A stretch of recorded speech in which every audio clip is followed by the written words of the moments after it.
আমার দুষ্টু মিষ্টি ভালোবাসার বন্ধুরা কেমন আছো সবাই? আশা করি অনেক অনেক ভালো আছো। আজকের গল্পটি শুনলে তোমাদের দাঁড়িয়ে যাবে, তাই গল্পটি শোনার আগে অবশ্যই হেডফোন ব্যবহার করো। ডিগ্রি পরীক্ষার পরে আমি অবাধ স্বাধীনতা পেলাম, কারণ ততদিনে বাবা মা স্বীকার করে নিয়েছেন যে আমি যথেষ্ট বড় হয়েছি। আর সেই সুযোগে আমি স্থানীয় হাসপাতালের ইন্টার্নি ডাক্তারদের সাথে ঘনিষ্ঠ বন্ধুত্ব গড়ে তুললাম। বলতে গেলে আমার দিনের বেশিরভাগ সময় হাসপাতালেই কাটত। তাদের মধ্যে সুবীর ছিল আমার সবচেয়ে ঘনিষ্ঠ। আমাকে ছাড়তেই চাইত না, তাই ওর যখন ইমার্জেন্সি ডিউটি পড়ত আমাকে ওর সাথে থাকতেই হতো। আমারও ভয়টয় কম ছিল। অ্যাক্সিডেন্টের কেস বা কাটাছেঁড়া সেলাই এগুলি আমার ভালো লাগত। আমি কাটাছেঁড়া সেলাইয়ের সময় সুবীরকে সাহায্য করতাম, মাঝে মাঝে মজাও করতাম। সুবীর ছিল আমারই মতো পাগল, সেজন্যই ওর সাথে আমার এত গাঢ় বন্ধুত্ব হয়েছিল। তবে আমাদের মধ্যে একটা নিয়ম কঠিনভাবে মেনে চলতাম। দুজনের কেউ যখন কোনো মেয়েকে তখন আরেকজন সেদিকে নজর দিতাম না। একদিন একটা ঘটনা ঘটল। একদিন ইমার্জেন্সি ডিউটি করছে সুবীর সাথে আমি। হঠাৎ একটা কেস এলো। এক গ্রাম্য নববধূকে গরুতে ঢিস দিয়েছে। বুটা গরুকে খাবার দিতে গিয়েছিল। গরুটা মাথা নিচু করে খেতে খেতে আচমকা মাথা তুলতে গেছে, আর কাছে দাঁড়ানো বুটার কিনার দিয়ে শিং ঢুকে গেছে। বুটার শাশুড়ি বুটাকে নিয়ে এসেছে। পুরো শাড়ি মাখামাখি এবং তখনও পা বেয়ে রক্ত গড়াচ্ছে। দ্রুত রক্ত বন্ধ না করলে বুটা মারাও যেতে পারে। এসব ক্ষেত্রে দ্রুত ক্ষত পরিষ্কার করে ছোট হলে ব্যান্ডেজ আর বড় হলে সেলাই দিয়ে ব্যান্ডেজ করতে হয়। সুবীর বুটার শাশুড়ির কাছে জানতে চাইল কোথায় জখম হয়েছে। গ্রাম্য অশিক্ষিত বুড়ি বলল যে সে দেখে নাই, তয় রানে হতে পারে। সুবীর বুটার জখমের স্থান আর ক্ষতের অবস্থা দেখার জন্য যেই না শাড়ি উঠাতে গেছে, শাশুড়ি মহিলা হা হা করে উঠে বলল, সে কি বেয়াব্রু করতেছেন কেন? কিছুতেই সে হাঁটুর উপরে শাড়ি উঠাতে দেবে না। সুবীর আমাকে আড়ালে ডেকে নিয়ে বলল, মনিদা জিনিসটা দেখছেন? এক্কেরে কি নাদুস নুদুস আর ফর্সা। এই আইটেমের নরম জায়গায় তা একটু না দেখলে ভাই সারা জীবন আফসোস করতে হবে। আমিও ওর কথায় সায় দিলাম, যে করেই হোক একটু দেখতেই হবে, পারলে একটু হাতাতে হবে। কিন্তু কিভাবে? শাশুড়ি বুড়ি যেভাবে পাহারা দিচ্ছে। আমি বললাম, কাকিমা আপনি ছেলেরে আনেন নাই কেন? বুড়ি বলল, আমার পুলারা একটা নাদান হাবাগুবা। হ্যাঁ আইসে কি হরব? আমরা পরামর্শ করে একটা বুদ্ধি বের করলাম। সত্যি মেয়েটা একেবারে ছোট, বেশ এরকম মেয়েদের কোলা ব্যাঙের মতো গাবদা হয়। সুবীর শাশুড়িকে বলল, কাকিমা আপনি একটু ওইখানে দাঁড়ান, আমি একটু আপনার বৌমার সাথে কথা বলবো। শাশুড়ি রাজি হয়ে একটু দূরে সরে গেল বটে, কিন্তু তীক্ষ্ণ দৃষ্টি রাখল আমাদের দিকে। সুবীর বুটার কাছে জিজ্ঞেস করল, আঘাতটা কোথায়? বউটা ব্যথা সহ্য করতে করতে মুখ চোখ বিকৃত করে জানালো, কুচকিতে।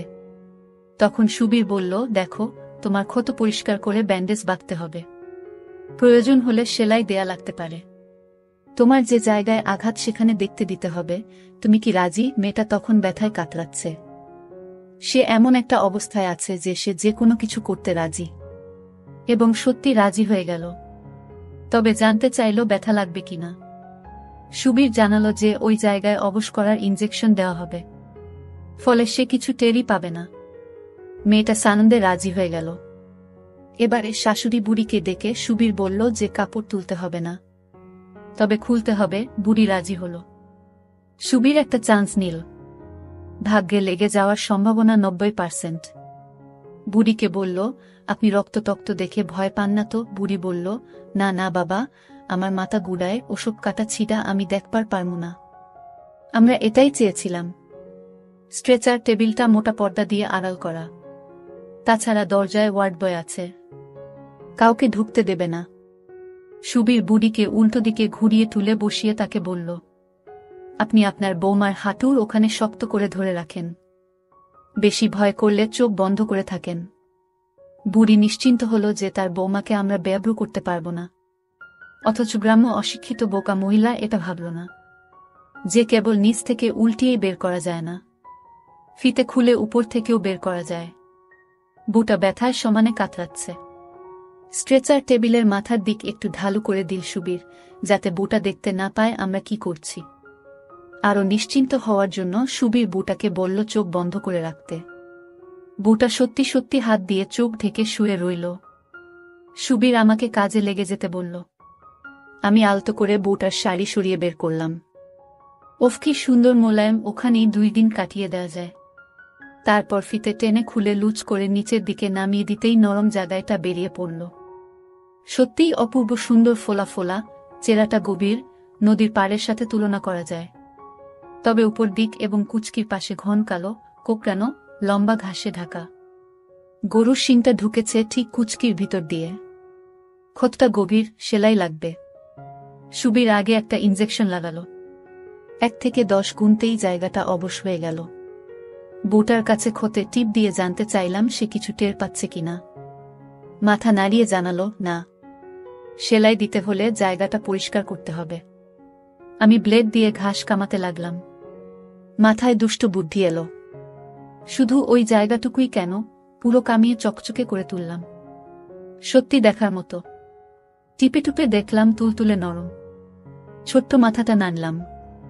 অবশ থাকায় কিছুই টের পেল না বুটা। পরে সুবীর ক্ষতটা সেলাই দিল। ঠাট্টা করে বলল, মনিদা, দেব নাকি সেলাই করে? বুড়ির ছেলেটা যেয়ে দেখবে দরজা বন্ধ, হা হা হা হা।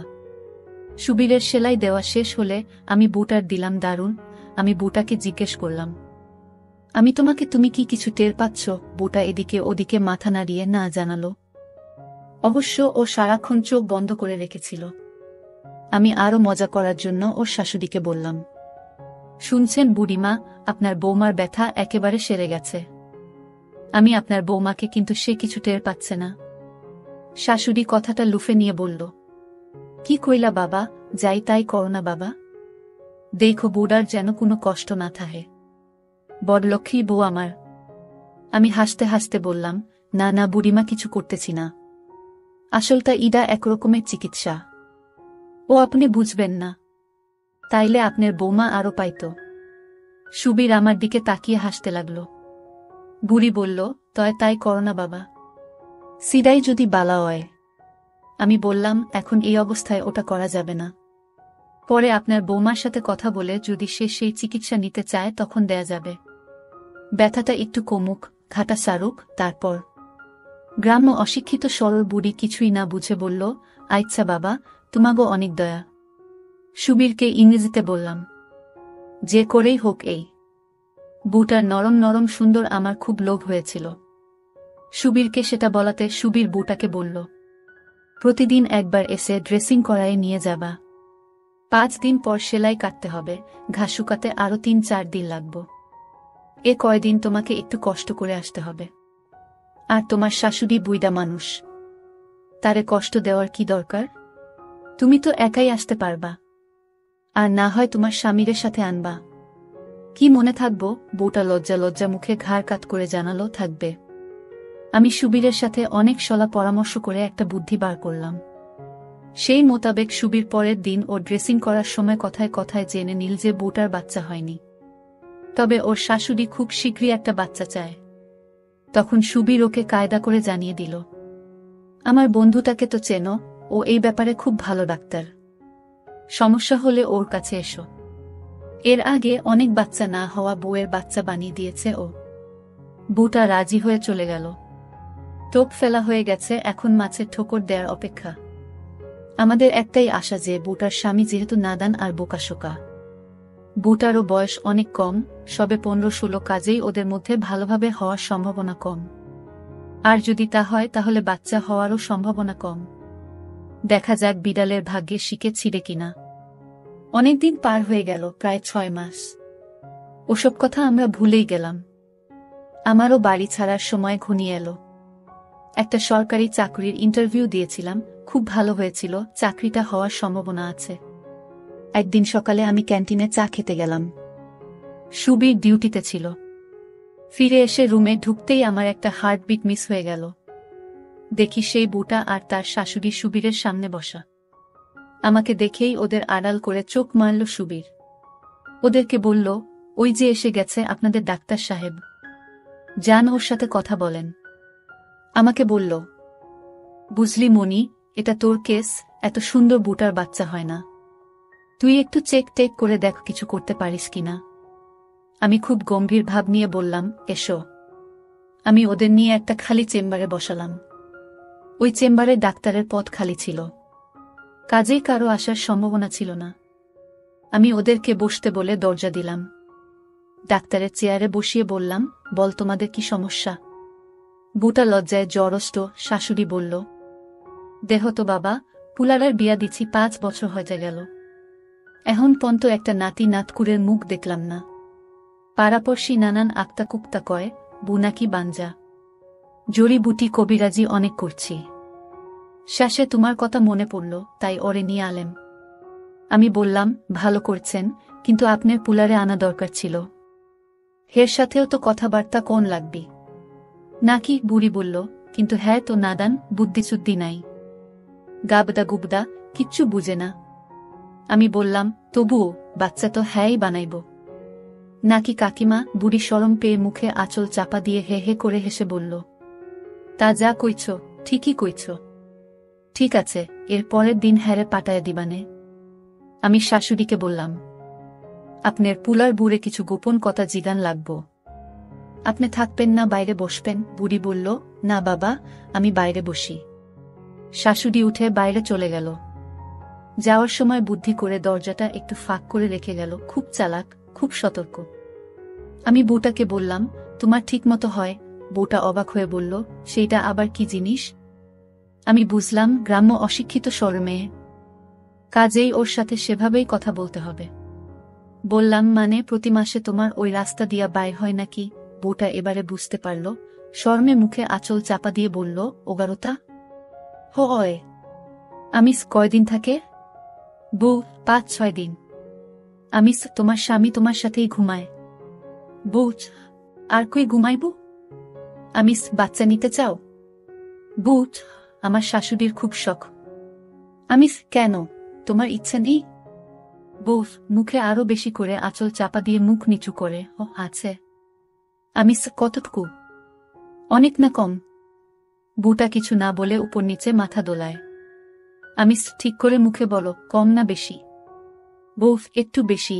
আমার হাওড়ি কয়েছে এইবার বাচ্চা না ওইলে হ্যার পুলারে আবার বিয়া হরাইব। আমি সপ্তাহে কয়দিন স্বামীর সাথে থাকো। বউ, ওমা কয় কি, সব দিনই তো থাহে। আমি রাতে বিছানায় শোয়ার পরে কি করে তোমার স্বামী। বউ, কি আর হরব, ঘুমায়। আমি ও ঘুমায়, আর কিছু করে না। মানে বাচ্চা হওয়ানোর জন্য তোমরা কি করো। জবাবে যে কথা বউটা বলল, আমার হার্টের বিট বেড়ে গেল। আনন্দে আমার চিৎকার করতে ইচ্ছে করছিল। বউটা লজ্জায় লাল হয়ে বলল, কেন, ও আমারে প্রত্যেক দিন রাইতে ঘুমানোর আগে দেয়। আমি ওরে শিকাইয়া দিছি। দিতে চায় না, তাও আমি ওরে জোর হরে দেওয়াই। আমি আচ্ছা, তুমি অনেক কিছু জানো দেখছি, লেখাপড়া করেছ। বউ, 3 ক্লাস পড়ছিলাম গায়ের মক্তবে। আমি তুমি জানো দিলে কি হয়। বউ, ওমা, জানুম না কেন, দিলে বাচ্চা হয়। আমি তো সেটা তুমি জানলে কিভাবে, তোমার তো আগে বিয়ে হয়নি। বউ, আমার মায় কইছে, যখন আমি একটু বড় হইলেম তখন মা আমারে কইছিল, খবরদার কোনো জোয়ান পুলারে দিতে দিবি না। আমি জিগাইছিলাম, কেন মা, দিলে কি হয়। মায় কইল, জোয়ান পুলায় দিলে বাচ্চা অয়, হি হি হি। আমার পেট ফেটে হাসি আসছিল, কিন্তু হাসতে পারছিলাম না। কি জুটি মাইরি। স্বামীটা নাদান, জানেই না যে তার সাথে একটা আছে, আর সেটা কেবল পেশাব করার জন্য নয়। সেই খিদে মিটানোর জন্য তার বউয়ের সাথে একটা জায়গা আছে। আর বউ ক্লাস 3 পর্যন্ত পড়া সব জানতা, বিদ্যের জাহাজ। উনির বিদ্যার বলে উনি জানেন যে কেবল দিলেই বাচ্চা হয়। বউটাও জানে না যে তার শরীরে একটা জায়গা আছে, আর সেটা কেবল জন্য নয়। সেই জন্য তার স্বামীর শরীরে আস্ত একটা আছে। এখন আমার সামনে এক বিশাল সুযোগ। আমার সামনে এমন একটা মেয়ে যাকে কোনো পুরুষ চোখ দিয়ে দেখেনি পর্যন্ত। ওর পুরো সম্পূর্ণ অধরা। আর ঠিকমতো অভিনয়টা করতে পারলে আমি হব ওর আগুন উস্কে দিয়ে ঠান্ডা করার প্রথম পুরুষ। বুড়িটার জন্য খুব মায়া লাগলো আমার। কত শখ তার ছেলের বউয়ের বাচ্চা হবে, সে নাতি নাতনি নিয়ে আনন্দ করবে, পাড়া প্রতিবেশীর বদনামের হাত থেকে রক্ষা পাবে। কিন্তু সে তো আর জানে না যে তার নাদান ছেলেটা তার বউকে পরিবর্তে নিয়মিত দিচ্ছে বাচ্চা হওয়ানোর জন্য। শালার গাধা জানেই না যে খালি আদর দিলেই বউয়ের বাচ্চা পয়দা হয় না, বাচ্চা বানানোর জন্য পরিশ্রম করা লাগে।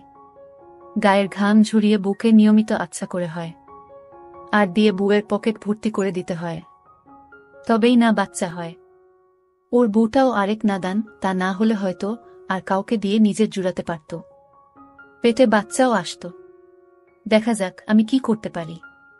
অনেকটা সহজ হয়ে উঠেছে বউটা।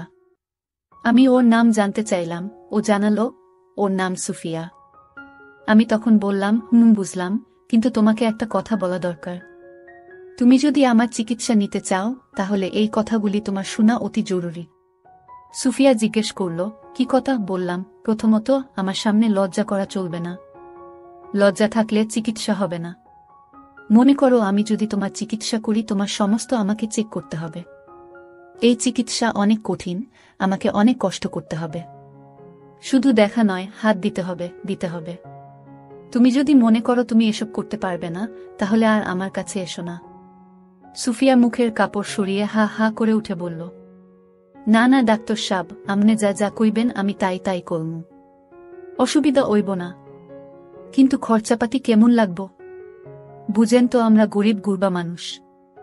আমি বললাম, না খরচ বেশি লাগবে না, তুমি যা পারবে দিবে, না পারলে না দিবে।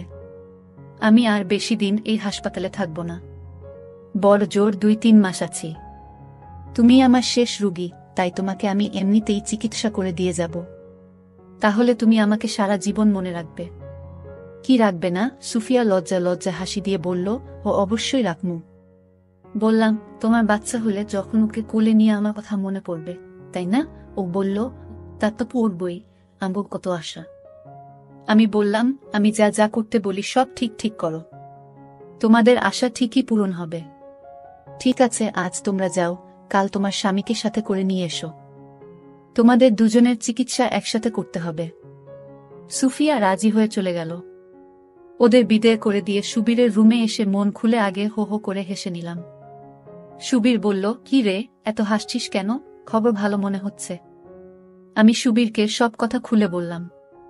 সুবীর বলল, মনি, ভালো একটা দাও মেরেছিস তো রে, ঘুষ হিসেবে লাঞ্চ খাওয়াতে হবে কিন্তু। আমি রাজি হয়ে গেলাম। পরদিন একটু আগেভাগে গিয়ে প্রয়োজনীয় উপকরণগুলি আগে থেকেই সেই খালি চেম্বারে রেখে এলাম। সুফিয়া ওর স্বামীকে সাথে নিয়ে সকাল 11টার একটু পরে এসে পৌঁছাল। সুফিয়ার নাকের ডগায় বিন্দু বিন্দু ঘাম জমেছে। ওকে দেখতে কি যে সুন্দর লাগছিল, তা ভাষায় প্রকাশ করা সম্ভব নয়। মেয়েটার জন্য আফসোস হল। ফুলের মতো সুন্দর একটা মেয়ের কিনা এরকম নাদান একটা স্বামী জুটল। আমি প্রথমে দুজনকে একসাথে ভিতরে ডাকলাম। সুফিয়ার স্বামী আসলেই একটা নাদান, একেবারেই সরল সহজ, বোকার হদ্দ। নিজের কোনো বুদ্ধি শুদ্ধি নেই, বউ যেটা বলে সেটাই বিশ্বাস করে। ওর বউকে যদি কেউ যায় আর বউ যদি বলে যে নাই ঝাড়ফুঁক করছে, তাহলে সেটাই বিশ্বাস করবে। কথা বলে বুঝলাম গোপন বিষয় ও কিছুই জানে না। আমি সুফিয়ার স্বামীকে বাইরে নিয়ে গিয়ে 10টা টাকা দিয়ে বললাম, তোমার বউকে চেক করতে অনেক সময় লাগবে, তো তুমি এই টাকা নিয়ে কোথাও ঘুরে বেরিয়ে এসো। ও জিজ্ঞেস করল, কেন ডাক্তার সাব, বেশি সময় লাগবে কেনে? আমি বললাম, বাচ্চা কার হবে, তোমার না তোমার বউয়ের? বোকার মতো হাসি দিয়ে বলল, হে আমার বউয়ের। আমি বললাম, সেজন্যই বেশি সময়, যাও। বলল, ও বুঝছি, ঠিক আছে। স্বামীটাকে বিদায় করে দিয়ে আমি রুমের দরজা দিলাম। যদিও এই করিডোরে কেউ আসবে না। চেম্বারটা করিডোরের এক প্রান্তে, আর এদিকে করিডোরের মাথার গ্রিল বন্ধ থাকে।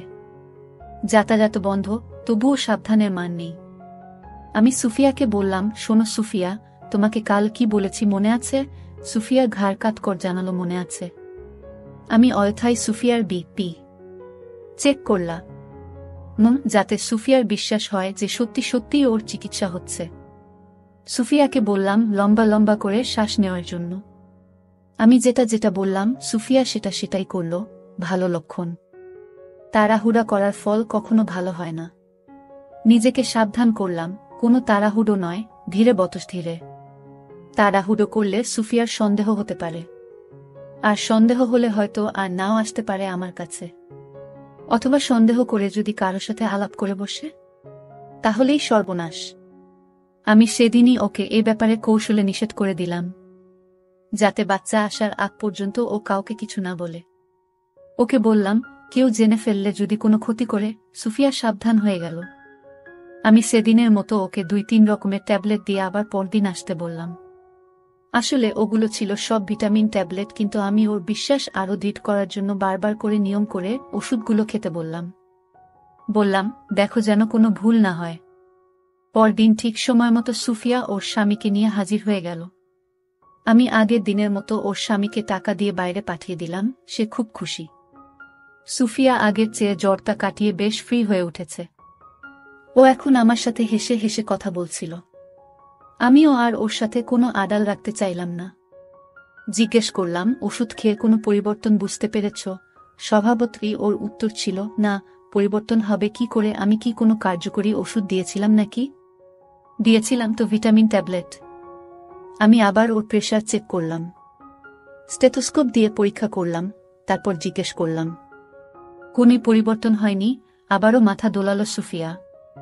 বললাম, তোমার আপেলের বোটায় কুটকুট করে কামড়ানি বা অস্বস্তি বা শরীরের মধ্যে কেমন কেমন করা, তেমন কিছুই হয়নি। সুফিয়া আবারও মাথা দুলিয়ে জানালো, সেসব কিছুই হয়নি। তখন আমি বললাম, সুফিয়া, তোমাকে আমি আগেই বলেছিলাম আমার কাছে লজ্জা পাওয়া যাবে না, মনে আছে? সুফিয়া মাথা হেলিয়ে জানালো, আছে। মিটমিট করে হাসছিল ও। আমি বললাম, তোমার একবার পরীক্ষা করে দেখতে হবে। তুমি তো জানো বাচ্চা জন্মাবার পর সে কি খায়, তাই না? সেজন্য আগে তোমার পরীক্ষা করতে হবে। করব, সুফিয়া বলল। করেন।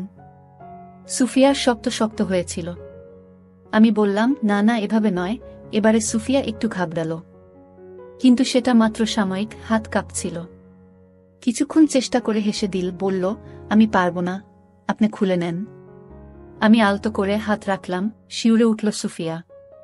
18 বছর বয়সী একটা বিবাহিতা মেয়ে শুধু ভুল জ্ঞানের কারণে সুখ থেকে বঞ্চিত। আমার পেলে তো শিউরে উঠবেই। সুফিয়া থেকে খুলল না। আমি ওর উদ্দেশ্য বুঝতে পারলাম। আমি ওকে উঠে পাশে রাখা ইজি চেয়ারে শুতে বললাম। সুফিয়া উঠে গিয়ে চেয়ারে বসল। হাত আমারও কাঁপছিল। এত সুন্দর দেখেই বোঝা যায় হাত পড়েনি, পুরোপুরি গোল। আমি ওর দিকে তাকিয়ে থাকার জন্য সুফিয়া লজ্জায় মুখটা অন্যদিকে ফিরিয়ে থাকল। আমি আলতো করে একটা সুফিয়া এমনভাবে ঝাঁকি দিয়ে উঠল, মনে হলো ওর ভিতর দিয়ে কারেন্ট চলে গেল। আমি জিজ্ঞেস করলাম, কি হলো? সুফিয়া মুখে আঁচল চাপা দিয়ে বলল, কিছু না, কেমন যেন লাগলো। আমি বললাম, কেমন লাগলো? সুফিয়া বলল, কইতে পারুম না, কেমন যেন লাগলো। আমি এবারে একটা সুফিয়ার মাঝে মাঝেই ঝাঁকি দিয়ে উঠছিল। আমি জিজ্ঞেস করলাম, কেমন লাগছে এখন? সুফিয়া বলল, কেমন জানি লাগতেছে। আমি বললাম, ভালো না খারাপ? সুফিয়া লজ্জিত হাসি দিয়ে বলল, বালা। সুফিয়া রীতিমতো হাঁফাতে লাগল। বুঝলাম, কাজ হবে। এগুলো নরম করতে হবে, না হলে বাচ্চার জন্য খাবার জমবে না।